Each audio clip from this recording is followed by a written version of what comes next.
Mateus, capítulo 17, versículo 1 em diante, diz assim: 6 dias depois, tomou Jesus consigo a Pedro e aos irmãos Tiago e João, e os levou em particular a um alto monte, e foi transfigurado diante deles. O seu rosto resplandecia como o sol, as suas vestes tornaram-se brancas como a luz, e eis que lhes apareceram Moisés e Elias falando com ele. Então disse Pedro a Jesus: Senhor, bom é estarmos aqui. Se queres, farei aqui 3 tendas, uma será tua, outra de Moisés, outra para Elias. Falava ele, ainda, quando uma nuvem luminosa os envolveu, e eis que vindo da nuvem uma voz que dizia: Este é o meu filho amado, em quem me comprazo, em quem tenho prazer. A ele ouvi. Queridos, Deus estava ali fazendo uma apresentação. Que privilégio de Pedro, que privilégio de Tiago e João. O próprio Deus apresentando o seu filho, reconhecidamente o seu filho,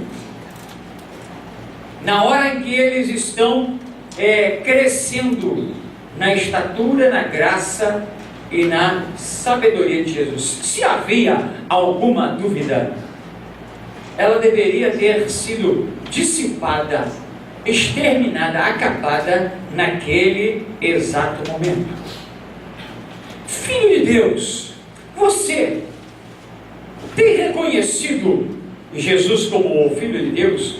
De que forma você tem reconhecido Jesus como o Filho de Deus? O diabo, que o reconhece como Filho de Deus, o desafiou. E ainda hoje, muitas pessoas estão desafiando Jesus. Mateus capítulo 4, versículo 3, diz assim: Então o tentador, aproximando-se, lhe disse: Se és o Filho de Deus, manda que essas pedras se transformem em pães. Olha o desafio. Olha a falta de respeito. Olha a falta de humildade. Por quê? Esperar o quê também? Do tentador, do diabo, de Satanás. Porém, infelizmente, temos visto muitas vezes esta palavra sendo repetida na boca de pessoas ditas servas do Senhor, crentes em Jesus Cristo, ovelhas. E ao invés da humilhação, há um desafio, como que se Jesus precisasse provar alguma coisa. Mas a necessidade do tentador, a necessidade do homem e da mulher, fala mais alto do que a condição de Deus, a deidade de Cristo. E ali ele estava sendo desafiado. Mas perceba que quando você passa algumas páginas da sua Bíblia e vai até Mateus capítulo 8, você já vê algo diferente e muito interessante. Tendo ele, Jesus, chegado a outra terra, a terra dos Gadarenos, vieram-lhe ao encontro 2 endemoniados, saído dentre os sepulcros, e a tal ponto furioso que ninguém podia passar por aquele caminho. E eis que eles gritavam o quê? Que temos nós contigo, ó Filho de Deus. Queridos, o tentador, o diabo, ele se coloca sorrateiramente diante de Jesus e vai desafiar Jesus. Um tempo depois, os demônios estão confessando Jesus como o Filho de Deus. O diabo vem e diz: se tu és o Filho de Deus, transforma essas pedras em pães. É claro que você sabe a resposta: nem só de pão o homem viverá, mas de toda a palavra que procede da boca de Deus.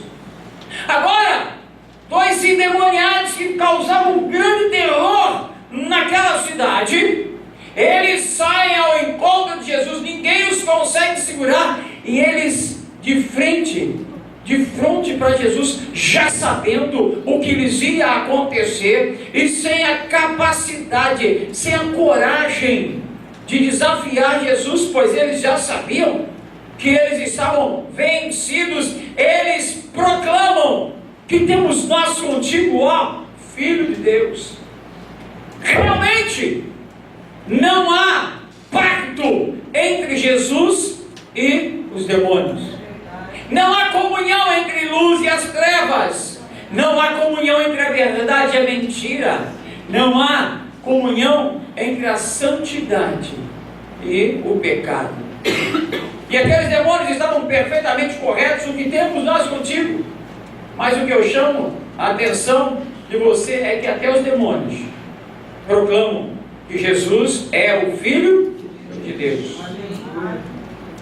Eles não podem se calar devido à grandeza, à majestade desse Deus. Diz a palavra em Mateus 14, verso 33, que os discípulos, eles se maravilharam.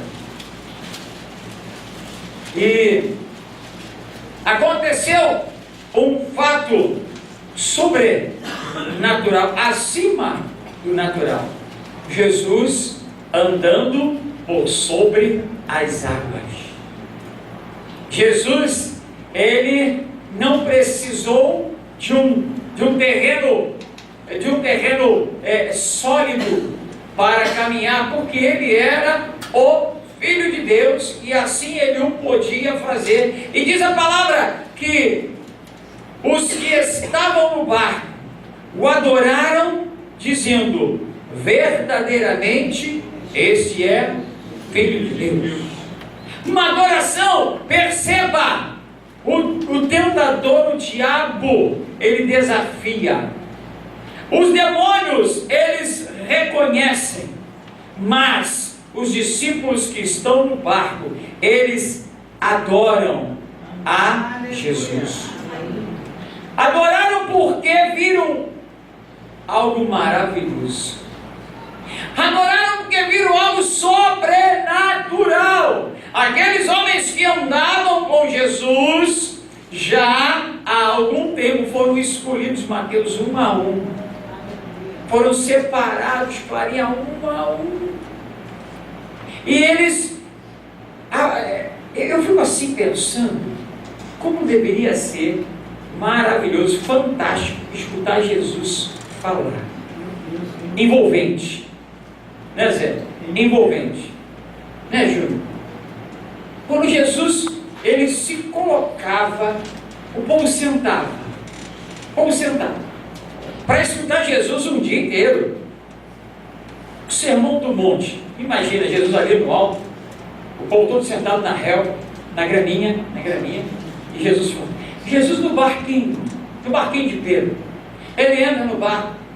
Ninguém tem mais nada que fazer, ninguém lava roupa, ninguém passa, ninguém cozinha, ninguém limpa a casa. Todo mundo para. Ele é envolvente. Ele é sensacional. Ele, quando ele fala, a gente escuta Deus falando. E Jesus pregou, e Jesus ministrou, e Jesus andou com eles, e eles não declararam: verdadeiramente este é o Filho de Deus. Precisou Jesus andar por sobre as águas. Precisou sair do campo natural para haver um reconhecimento. para haver uma declaração vinda da alma. Meu irmão, minha irmã, o que é preciso para que eu, para que você, para que nós possamos abrir o nosso coração e fazer uma declaração viva, um reconhecimento, o que é preciso para que da nossa boca saia verdadeiramente: este é o Filho de Deus. O sumo sacerdote interrogou Jesus. Capítulo 27, verso 39.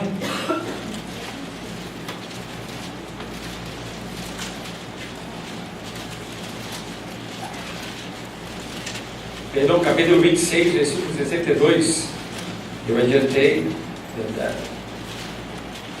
Diz: e levantando-se o sumo sacerdote, perguntou a Jesus: nada responde ao que esses depõem contra ti? Jesus estava ali sendo acusado de ser o que ele era, de ser o Cristo. Jesus, porém, guardou o silêncio. E o sumo sacerdote lhe disse: eu te conjuro, pelo Deus vivo, que nos diga se tu és o Cristo, o Filho de Deus. Aquele homem, ele está diante do próprio Cristo, ele está diante do Filho de Deus, ele está diante daquele que revolucionou em 3 anos, mudou a história do país, mudou a história da humanidade. E aquele homem está interrogando Jesus. Ele não crê, ele não assume. O diabo, ele se apresenta e desafia Jesus. Os demônios reconhecem a Jesus. Os discípulos, eles se maravilham com Jesus. O sumo sacerdote, o conhecedor da lei, o profundo na palavra, ele interroga Jesus. O que é que nós temos feito com Jesus, com o Filho de Deus? Será que nós estamos na posição de sumo sacerdote, se interrogando Jesus, colocando Jesus na parede, arrancando de Jesus alguma coisa? Ou nós já conhecemos? No capítulo 27, no versículo 39, diz a palavra: os que iam passando e vendo Jesus, o Filho de Deus, ali crucificado, blasfemavam dele e meneando a cabeça, balançando a cabeça, no sinal de ridicularizando ele, eles iam dizendo: ó tu que destróis o santuário em 3 dias e reedificas, salva-te a ti mesmo, se és Filho de Deus, e desce da cruz. Veja, desafiando Jesus, zombavam dele: se és Filho de Deus, como se ele tivesse obrigação de descer da cruz. Ele não tinha obrigação de descer da cruz, ele tinha obrigação de morrer na cruz pelos nossos pecados. Ah, como eles erraram por pouco. Eles poderiam dizer: se tu és o Filho de Deus, ressuscita dentre os mortos, porque ele ia ressuscitar. Essa foi uma grande obrigação de Jesus, não descer da cruz. Ele estava tranquilo, porque o iriam tirar da cruz e o iriam sepultar, mas ele iria ressuscitar. Muitos ainda estão zombando e mais do que nunca agora, estamos vivendo um tempo em que a volta de Jesus se acelera, e temos dito e repetiremos isso dia a dia. Uma das primeiras vezes que eu ouvi essa palavra com ênfase foi Billy Graham, ser saudoso e agora morando na glória, faleceu aos 99 anos, e um homem usado por Deus. Eu era criança e ele faz uma conferência no Maracanã. Nunca tinha visto isso, nunca tinha imaginado isso na minha vida. E a igreja que eu participava, uma pequena igreja em Parada de Lucas, o povo se movimentou porque ele fez o maior coral do mundo e levou para o Maracanã um grande coral, e cada um ensaiava na sua igreja, e lá na hora os sopranos por um lado, os tenores, os contraltos, os baixos, e foi a coisa mais linda. O céu se abriu e a terra tremeu naquela tarde, e o Billy Graham prega sobre a volta de Jesus. Ele só sabia pregar sobre isso, não precisa saber mais nada. Ele prega sobre a volta de Jesus, e que coisa linda, mas é a coisa mais simples do mundo. Olha, Jesus está voltando, arrepende seu pecado. E hoje nós estamos vivendo um tempo em que todos, graças a Deus, todos os pregadores estão pregando a volta de Jesus, porque Jesus está voltando. E nós temos que nos preparar para a volta de Jesus. Enquanto eu hoje comentei com a irmã Leone, eu estava assistindo um pedacinho eu não consigo acompanhar por causa do trabalho, por causa das atividades, eu não consigo acompanhar, então eu desisti de acompanhar a novelinha do arrebatamento, Apocalipse, né?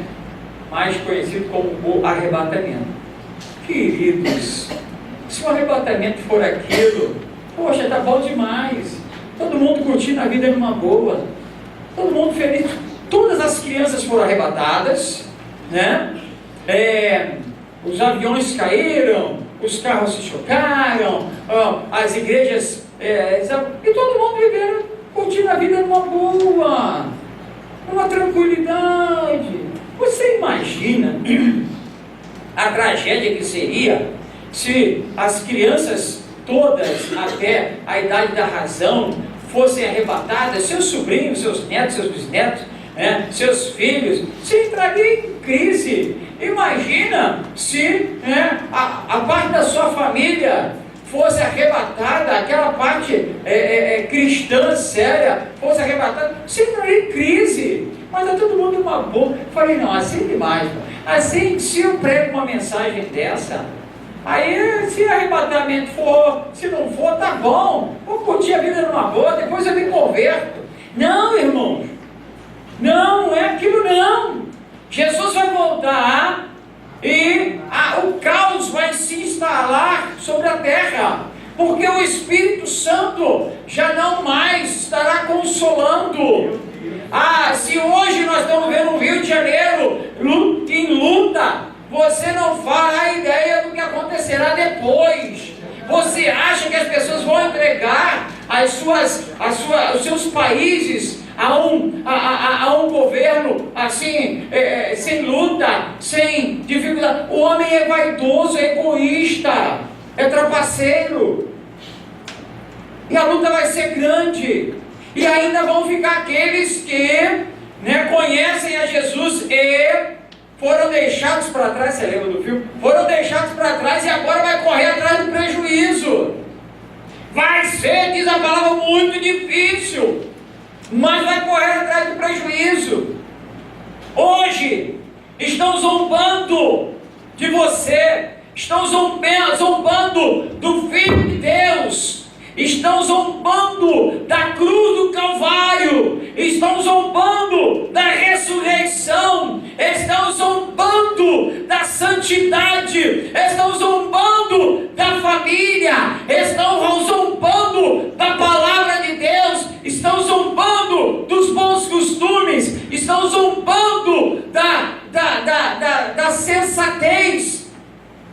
Mas quando Jesus voltar, quando o Filho de Deus voltar, aí a terra vai tremer. Aí aqueles que zombam vão ser iguais àqueles que no capítulo 27 de Mateus, versículo 54, aqueles que puderam viver aquele momento assustador, aquele momento inimaginável. Diz a palavra do Senhor que o céu se fechou, o dia se fez noite, raios, trovões, vento forte, a terra tremeu, as fendas começaram a acontecer, mortos ressuscitaram, mortos reapareceram vivos. E o centurião e os que com ele guardavam a Jesus ali na cruz, vendo o terremoto e tudo o que se passava, ficaram possuídos de grande temor e disseram: verdadeiramente, esse era o Filho de Deus. Eles erraram. Eles disseram que verdadeiramente ele era o Filho de Deus. Sabe por quê? Porque ele estava morto. Verdadeiramente ele é o Filho de Deus, porque ele está vivo. Glória a Deus.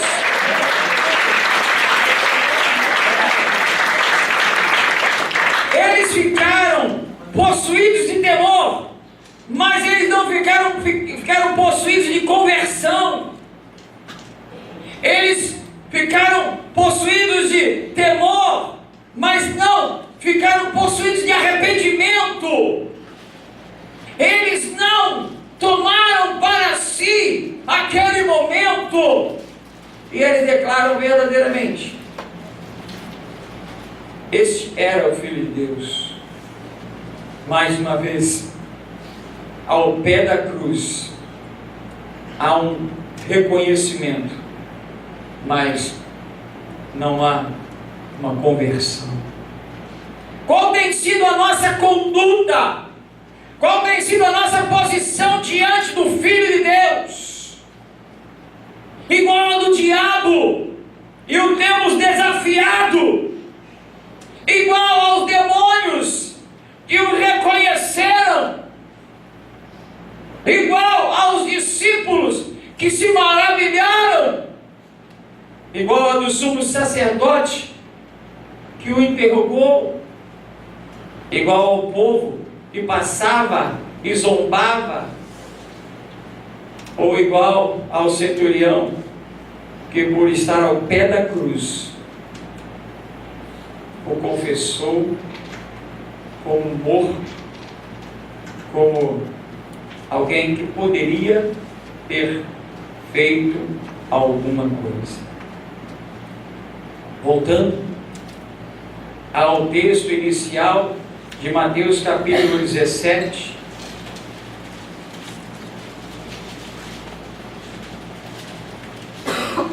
falava ele ainda, Pedro, naquela simplicidade do coração, e quem dera nós estivéssemos lá no lugar de Pedro. Na simplicidade do coração de Pedro, perceba, ele fala: vamos fazer 3 tendas. Jesus, eu faço uma para ti. Eu faço, versículo 4, eu faço uma tenda também para Moisés. Eu faço uma para eles. Eu não quero tenda para mim, Jesus. Eu não quero para Tiago nem para João. Eu faço 3 tendas, uma para cada um de vocês. Tá, vamos ficar aqui. Vamos ficar aqui. Ele estava falando ainda. Quando Deus abre o céu, rasga o céu e diz: este é o meu filho amado, em quem me comprazo. A ele ouvi. João capítulo 1, verso 12. Mas a todos quanto receberam, deu-lhes o poder de serem feitos filhos de Deus, a saber, aos que creem em seu nome. Aleluia! Aleluia! Como tem sido a nossa trajetória, a nossa caminhada? Como tem sido a nossa vida? Deus abre os céus e diz: ouve o meu filho, ouve o meu filho. Só precisa ouvir o meu filho. Porque quando você ouve, Ele tem poder para te fazer também filho de Deus. Glória! Ele quer fazer também você filho, filha de Deus. Jesus não é para ser desafiado, apenas reconhecido. Aleluia! Jesus não tem um ministério para ficar fazendo maravilhas. Não é para ser interrogado, não é para ser zombado, é para ser ouvido. Ele é o Filho de Deus, e como Filho de Deus, Ele fala ao nosso coração. Como Filho de Deus, Ele trata comigo, trata contigo. Eis aí o meu Filho amado, em quem me comprazo. Precisamos ter prazer nesse Deus. É para ter prazer nesse Deus. Porque estão vindo os dias em que não teremos mais prazer. Porque o Senhor vem buscar aqueles que são seus. E aqueles que não o reconhecem como Filho de Deus, aqueles que não o recebem como Filho de Deus, aqueles que não o ouvem como Filho de Deus, ficarão e não serão arrebatados. Quando você ouve o Filho de Deus, o milagre acontece. Quando você ouve o Filho de Deus, o sobrenatural acontece. Quando você ouve o Filho de Deus, a bênção acontece na sua vida.